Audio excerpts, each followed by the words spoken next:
Good day, I'm Carrie-Ann Smith, and this is your JIS News for Monday, February 12. Jamaica and the Guangzhou provincial government in China have signed a framework agreement for the development of a $6 billion industrial park and special economic zone at Nain in St. Elizabeth. The agreement was signed on Thursday at Jamaica House and followed a courtesy call with Prime Minister Andrew Holness. To expedite the implementation, Mr. Holness has appointed Minister without Portfolio in the Ministry of Economic Growth and Job Creation, Dr. Horace Chang, to oversee the project. The proposed industrial park and special economic zone will be in close proximity to the Gisco All-Power plant. It is intended to move Jamaica from exporting raw materials to developing value-added manufacturing and fabrication industries led by the bauxite mineral sector. The first phase of the project, to include the political, administrative and procedural preliminary activities, will begin immediately, following which the next phase will be announced when the Jamaican government sends the participants to the premier construction conference scheduled for Guangzhou in September.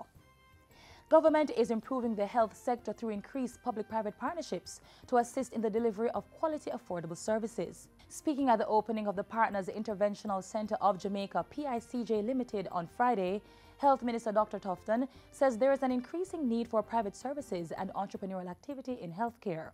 We are now in a process at the ministry of examining a number of models, public-private partnership models, because we believe that in the years to come, more of that will have to be, it has to be more the norm than the exception. PICJ is a privately owned medical unit dedicated to the diagnosis and the treatment of cardiovascular disease, located at Medical Associates Hospital in St. Andrew. The health minister lauded the PICJ team for its commitment to delivering vital services in the treatment of cardiovascular disease. The reality is that we have a void in cardiovascular care, and that void has to be filled. And the government is not going to be able to deal with the gaps that exist. The House of Representatives has passed amendments to the Trafficking in Persons Act to enable a judge to try trafficking offences without a jury.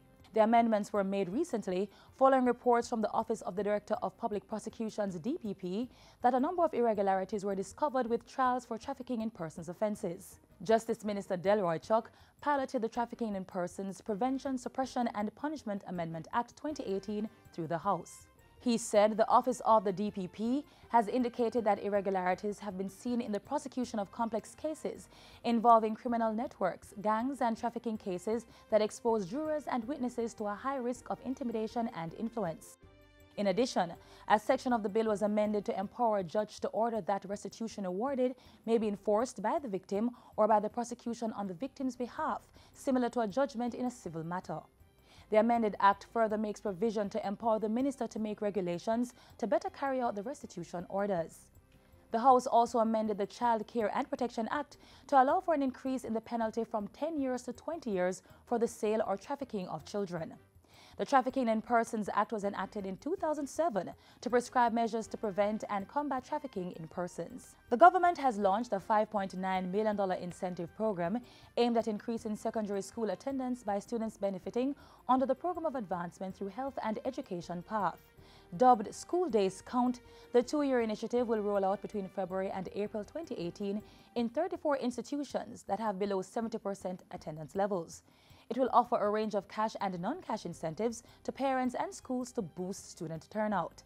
Speaking at the launch last week in Port Maria, St. Mary, Minister of Labour and Social Security Shahini Robinson informed that $4 million will be spent during the first year of the program and another $1.9 million in the second year. 10 scholarships will be awarded, each valued at $250,000, payable over 3 years to grade 11 students continuing their education at the tertiary level in September 2018, based on school attendance and performance criteria. The Labour and Social Security Minister said the program should cause a dramatic shift in attitudes so that PATH beneficiaries and other students will be motivated to attend school 100% of the time. The initiative will also consist of a public education campaign.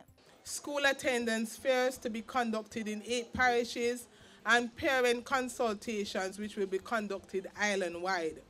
The campaign will also develop and distribute educational materials to assist students and parents to more readily recognize the correlation between regular school attendance and positive educational outcomes. The Incentives and Awareness Program comes against a recent quantitative survey showing that as much as 72% of non-compliant PATH students are often absent from school on Fridays, and up to 53% of non-compliant beneficiaries stop attending school prior to the end of the school term. Jamaicans at home and abroad are being urged to submit nominations for the Prime Minister's Jamaica 55 Commemorative Medal of Appreciation. The deadline for submissions is February 16.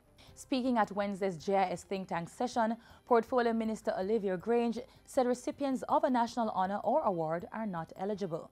The award is to be made for significant contribution to the economy, social, cultural, or political development of Jamaica, or to Jamaicans residing abroad who have made outstanding contributions to Jamaica or have flown the Jamaican flag high overseas that has helped to enhance Jamaica as a brand. Nomination forms, which are available at opm.gov.jm or jis.gov.jm, may be submitted to the Chancery of the Order of the Societies of Honor, Office of the Prime Minister, 1 Devon Road, Kingston 10.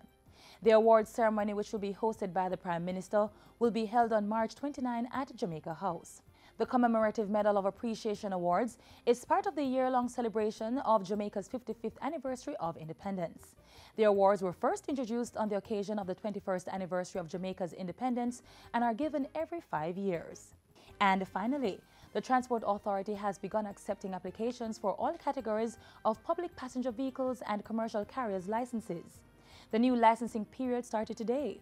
The application period allows for the timely submission of road license applications ahead of the March 31 expiration date.